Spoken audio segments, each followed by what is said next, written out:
You're listening to the Health and Happiness Podcast with Travis Kemper and Lauren Maxwell. Each episode, we share easy-to-implement strategies to improve your health, happiness, and overall quality of life. Happiness is a habit. Cultivate it. Elbert Hubbard. How's it going, Travis? Good. We're going skiing today, like right after we hang up this call. Yay! Yeah, and I'm super excited. I'm ordering shirts for my new business. And They're really gonna look excited. awesome. Yes, and then in a kind of exciting, less exciting thing, I've got to go buy a new pair of boots for snowshoeing, which probably means I'm gonna have to drive all the way down to Grand Junction, which is not that far, but it's an hour and a half-ish. And it seems a good really drive. far. Yeah. Yeah, it's not quite as far as you going to Phoenix, but it's close. And I don't think there's anywhere in town that I can really get the type of boots that I would want. So, how's it going? Still a long drive to like run an errand. If I go to Phoenix, I'm usually like staying with somebody. Yeah, well, we're definitely not going to stay there, but we probably will run several errands when we're there. Yeah. You know, but yeah. It is what it is.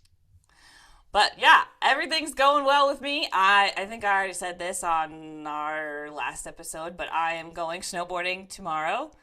What are you looking at? There's a giant dog in my yard looking down at me. I'm surprised that Duke is not flipping out. Like, I looked up and there's this giant pit bull head looking down the grate. Oh my gosh. Yeah. So apparently he escaped wherever he is supposed to be. Wow. What a sight. Yeah. Anyway, going back to how's it going, Lauren?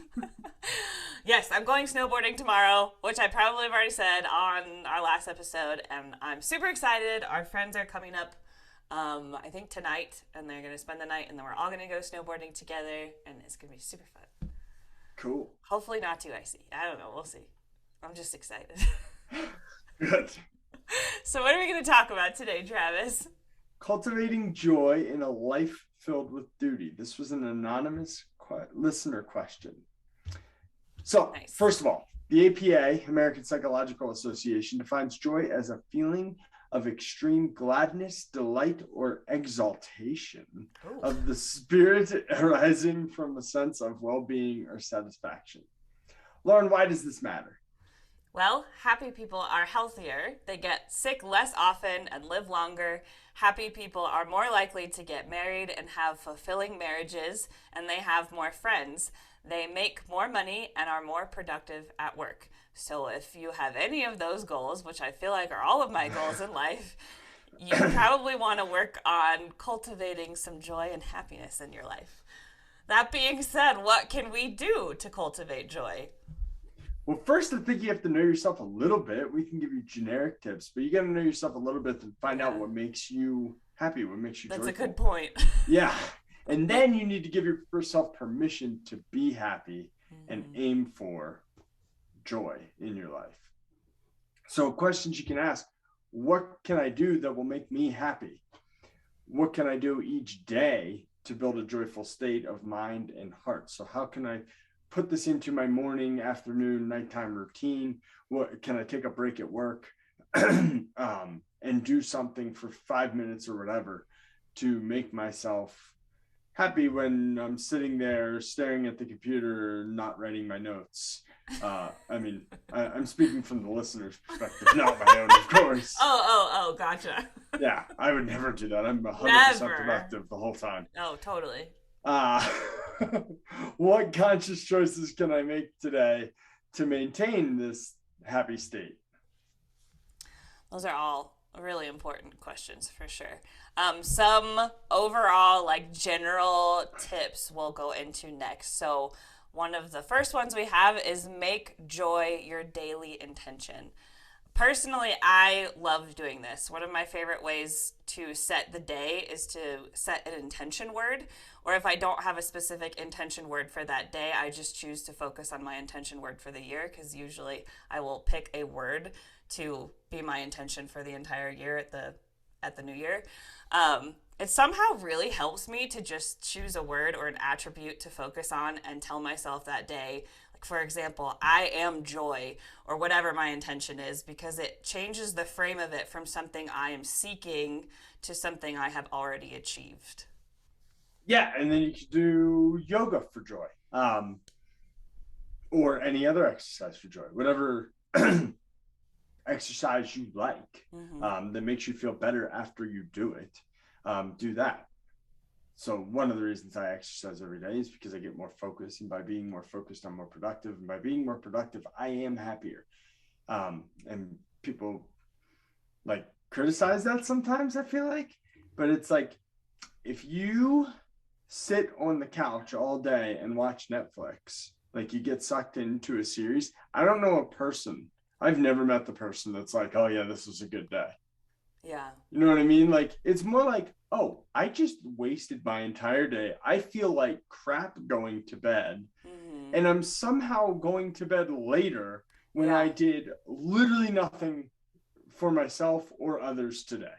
Yeah, yeah, I definitely agree with that. I mean, like, I love watching series of shows, and I will definitely do that, but it's not the whole part of my day. Like, I have to do something else. Otherwise, you don't feel good. Like, I don't know, my whole body doesn't feel good at the end of the day if I just sit all day long. It's been a long time since I've gotten drawn in to a show like that. But if it had it happen in the past, then it is not. Yeah. Those are not my proudest moments. Breaking Bad, you did that to me.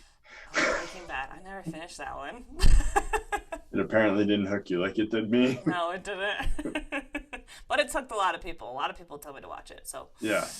Another tip would be to make space in your home, or make a space in your home a haven of peace and calm and joy. So if you practice yoga at home, you can set a space in your home up for your practice and make it a space that you feel calm and peaceful, having yoga pillows, lights, etc., whatever makes you feel at peace while you practice. I would go further to say that even if you don't practice yoga at home, create a room or a space in your house for the purpose of bringing you peace and calm. So when I was struggling a lot with anxiety last year, this is exactly one of the strategies that I did. I turned my entire bedroom into a place of peace where I am, if I'm feeling overwhelmed, anxious, stressed, etc., I can go, and it really just like kind of like regrounds me. I have a lot of like lights in there, and like, I don't know, for me, lighting is a thing that really like calms me down and brings me joy. So I have a lot of like mood lighting in there. And for some reason, it just really works for me. So I think that's a huge strategy to use. Have you looked into like red light therapy at all? No, I haven't, but I can see why that would be really effective, because I think lights in general are super effective. That's a big thing in the sauna community. Oh, that makes sense. I haven't really looked into it, so I can't speak intelligently on it, but I just know that that's a big thing with saunas. A lot of the infrared saunas do red light therapy or light therapy. Like I said, I'm not that educated on it, so it just hasn't, like, I know the things that work for me, and that one hasn't been one that I've tried to tackle and figure out or anything. Yeah, well, it might be something that I would like to try. Yeah, for sure. Thanks for that. Yeah, you might want to look into it. Yeah. Another tip: cultivate a brotherhood, sisterhood. So this is all about relationships. Find the people you connect with, so that you can share your experiences, lift each other up, celebrate, laugh, cry, and solve problems together. If you need help with this one, go back to episode 3 of the podcast and start making and bringing peanut butter jelly sandwiches with you everywhere you go. Oh my gosh, that makes me so happy. In case anybody doesn't remember, that is how I became friends with Travis. Oh, that's awesome. Another strategy would be to do things that open you up to joy. So making small choices during the day that bring you joy. This is another one of my favorite things to do when I am sad. Sometimes sadness can feel really heavy and overwhelming, and it's hard to focus on anything else. But one strategy I have used for a long time is to Like if I feel like I really am stuck in the feeling of sadness, is to choose one thing to do that day for joy, even if it's as small as drinking a cup of tea or hot chocolate. And usually I would reach out to like a friend or something, to let them know that I'm in that state of mind, and that holds me accountable. I'll send them a picture of like what thing I did for joy that day. So I've had like a text history of like, here's a random picture of something that brought me joy today, and it feels really good because it just breaks that mindset of like I'm just feeling sad and I can't break out of it, but I have one responsibility, and that's to do this, and I'll get it done. Nice. So another one would be nature. We've talked about nature on the podcast. We'll link to that episode as well. Taking a walk and getting out in nature, especially if you just don't bring your phone. Like you kind of have to disconnect to make this thing work. Right. If you're walking through trees and you're staring at your screen, I don't think you're going to get the same effect as if you're walking through the trees and you're noticing the trees and you're noticing the clouds or the moon, the stars, etc. Getting into nature forces you to look closely, to notice, to be aware, and all this will immediately reduce anxiety and stress and give you a deep sense of simple and pure joy. This has been shown over and over and over again in the research. Also, just listening to nature sounds to improve mood can improve mood, promote calmness, and lower stress. And I think we talked about in the nature episode that virtual reality nature can give you most of the same benefits as actually getting outside. So you really don't have an excuse in 2022 if you're stuck, even if you're stuck in a city. Virtual reality, like we talked about with your sleeping stuff, it's so affordable now. It is, and it's like incredibly powerful. I mean, the one that I'm using right now, the virtual world, is like a beach at night with the northern lights. Like, picture that in your head and tell me you don't feel relaxed. Like, it's just beautiful. I don't relax on the beach, so that one wouldn't work for me. Oh, well, there's mountain ones too. I just haven't gotten to, you go through like phases of the worlds. I have to I have to make it through 12 levels of like the paced breathing, and then I can move on to a new world. So you're playing a video game at the same time. I mean, yeah, it's essentially, it's got that feedback in it for sure, but interesting. I've been better at it, by the way. That was one of my goals, was to be more consistent. Good job. With it. I've been better, so nice work. Thanks. So building off of what Travis was saying and getting into nature and noticing those, the trees and the stars and the clouds, notice the small moments of happiness throughout your day. While it's easy to spend energy and time thinking about the bad things that happen through the day, instead try to focus on the positive events of the day. When you're looking for joy, you're more likely to find it. So when we were preparing for this episode, I read about this 3 good things exercise. So for this exercise, you keep a journal devoted solely to the positives in your life. Each evening, you write down 3 things that went well for you and then add some detail about each, including how they made you feel. For example, you might recall a heartfelt thank you from your coworker, a quiet moment drinking tea, or your daughter's infectious laughter. Importantly, you also briefly explain why you think each good thing happened, which focuses your attention on the enduring sources of goodness that surround you. I love that part of it, where you're not only noticing what made you happy, but the why behind it. So you're kind of figuring out like who those sources of energy or where those sources of energy are for you. Yeah, that's like when I used to do my gratitude journal. I need to start that one again. You notice 3 things from the day. Yep. Has to be from the day. From that day, so you don't just say, oh yeah, I'm thankful for, my wife, and I'm thankful for my dog, and I'm thankful for my job, or whatever. Which I could say every single day of the year. Right, exactly. But then it gets like it's just your routine to say that. Right. So something more specific to that day that happened. Right. So practicing gratitude. We have a whole episode on this again. I feel like I'm just rehashing our episodes. Man, we have a good podcast. Just in a couple seconds. So take some time to be grateful and express gratitude. Notice the beauty around you. Also, share your appreciation with your friends and family. Let them know why you appreciate them and why you're grateful for them. Can make it even more powerful. Yeah, I remember you saying that during our I think it was our gratitude episode, and then like a couple days later, you sent me like the nicest text message ever, and I was like, "Oh my gosh!" It just made my whole day. Anyway, spend time reflecting on joyful moments. I feel like this goes along with the other two pretty well.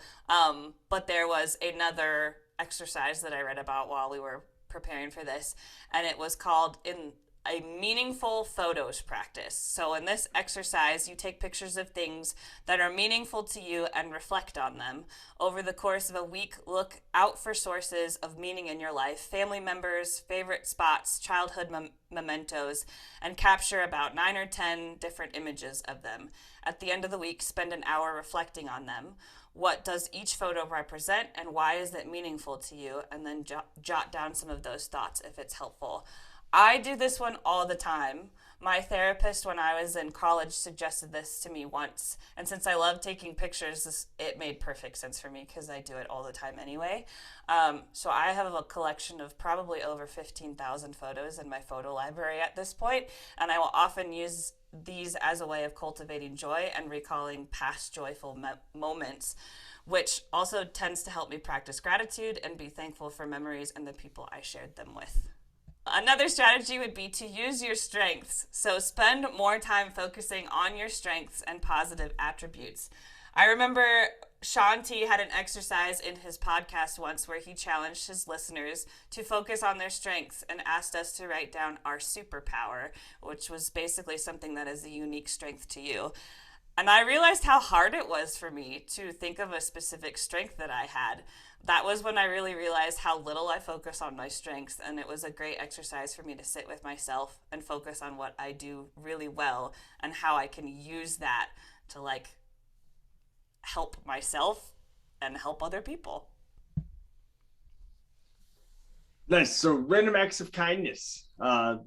There was once a study in 2011. There's several studies like this, but participants were offered a $10 Starbucks gift card to use in different ways. They can either give it to someone, and join them for a drink, or use it on themselves while drinking with a friend. The ones who gave the card away and spent time with the recipient, connecting with them and seeing the impact of giving, felt the happiest afterwards.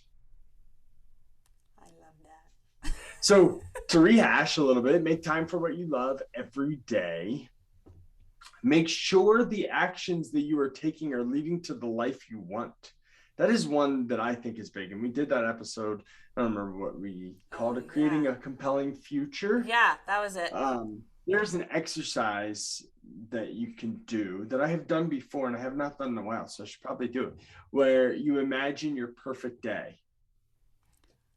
And then you try and make every day as close to that day as possible. And obviously that's going to change over time as you change as a person. Hopefully that's going to change over time, right? As you change and grow as a person.